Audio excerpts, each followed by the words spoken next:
Quyida Python dasturlash tilida berilgan dastur kodi yozilgan. En o'zgaruvchi ketma-ket uchta qiymat sifatida kiritildi. Shart ravishda birinchi qiymat x, ikkinchi qiymat y, uchinchi qiymat z deb belgilandi va natija sifatida mos ravishda y qiymatlari olindi. Qiymat sifatida kiritilgan sonlarni to'g'ri toping deyapti. Ya'ni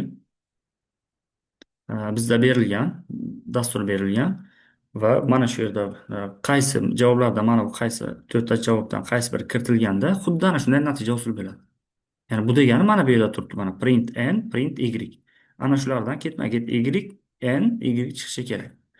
Dasturni qaraydigan bo'lsa, bu yerda sqrt ya'ni funksiyasi ishlatilgani uchun bizda maz degan matematik modul e'lon qilinyapti. N kiritish mana shu uchta son kiritish uchun n yozilgan va check degan o'zgaruvchi false o'zlashtiradi dastlabki qiymatda. Qo'y esa kelayotgan n dan ildiz olib butun qismini hisoblaydi. Va for 2 dan o'sha qo'y necha bo'lsa shungacha, ya'ni +1gacha keladi.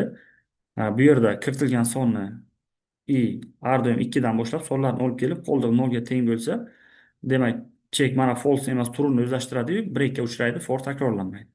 E'tibor bersak, mana bu for bilan if bitta chiziqda bo'lgani uchun forning ichida emas bu. Ya'ni for to'liq tugagandan keyin break'ga uchrab tugashi mumkin yoki break'ga uchramasa to'g'ridan to'g'ri o'zi to'liq ishlab tugashi mumkin. Shu vaqtda keyin mana bunga o'tadi. Demak, birinchi martada javoblarni tahlil qiladigan bo'lsak, mana oson usul qanday? E'tibor bersak, bu yerda y hosil bo'lgan birinchi martada. Y. Demak, bu yerdan y qachon chiqadi? Qachonki yolg'on bo'lsa chiqadi. Bu qachon yolg'on bo'ladi? If qachonki mana bu, ya'ni false kelsa yolg'on bo'ladi. Ya'ni false'ga tengmi deydi. Yani bu o'zi teng emas degan. Undoq teng degan teng emas degan. Agar bizga mana shu yerda checkni o'rnida false keladigan bo'lsa, bu yolg'on bo'ladi. Chunki false'ga teng emasmi deyapti. Yolg'on teng-ku. O'z-o'zidan y chiqadi. Demak, bu yerda qachon false keladi checkni o'rniga? Ya'ni mana bu yerda if bajarilmasligi kerak. Ya'ni if bajarilmasa bu turni o'zlashtirib kela olmaydi bu yerga. Demak, bu degani bizga bu qachon bajarilmaydi?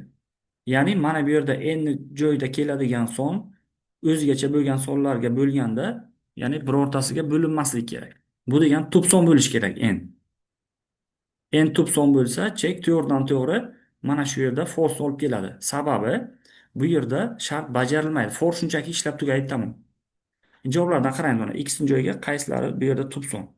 Demak, mana bu tub son emas, chiqib ketadi. Bu bo'lmaydi. Mana bu x ham tub son emas, chiqib ketadi. Ikkita javob qoldi. Demak, ikkalasi ham tub. Bu mana 23 qo'yganda ham o'zi n ni joyiga 17 kiritsa ham javob y chiqadi. Chunki bu yerda 17 yoki 23 keladigan bo'lsa deylik, mana 17 yoki 23 keladigan bo'lsa, o'zgacha bo'lgan sonlarga mana bu yerga bo'lib ko'rilsa, ya'ni o'sha ildizgacha bo'lgan sonlarga bo'lib ko'rilsa, bu ya'ni bo'linmaydi. Masalan, 17 dan ildiz olsak 4 butun qismi, bu 5 gacha keladi. Demak, 2 ga o'sha vaqt 17 qo'ygan vaqtda 2 ga, 3 ga, 4 ga bo'lib ko'riladi 17. Bo'linmaydi. Bu degani bu bajarilmaydi. 23 ham xuddi shunday bajarilmaydi. Ya'ni hozircha bizga ikkita variant qoldi. Endi ikkinchisiga e'tibor beramiz bu yerda. N chiqqan. Demak, n chiqishi uchun bu yerda true kelishi kerak. Ya'ni true false ga teng emasmi? Ha, teng emas. Rost bo'ladi. Endi true kelishi uchun bu shart bajarilishi kerak. Demak, ikkinchi sonimiz tub son bo'lmasligi kerak. Ikkinchi sonimiz. Mana. Demak, bu yerda 27, bu yerda 35. Ikkalasi ham tub son emas. Ya'ni 3 ga, 5 ga, 7 ga bo'linadi. Demak, hozircha ikkita variant to'g'ri kelyapti. Uchinchisiga e'tibor beramiz. Y bo'lishi uchun bizga yana false kelish kerak. Ya'ni false'ga teng emasmi deydi, yolg'on y bajariladi. Demak, uchinchisi ham tub bo'lishi kerak.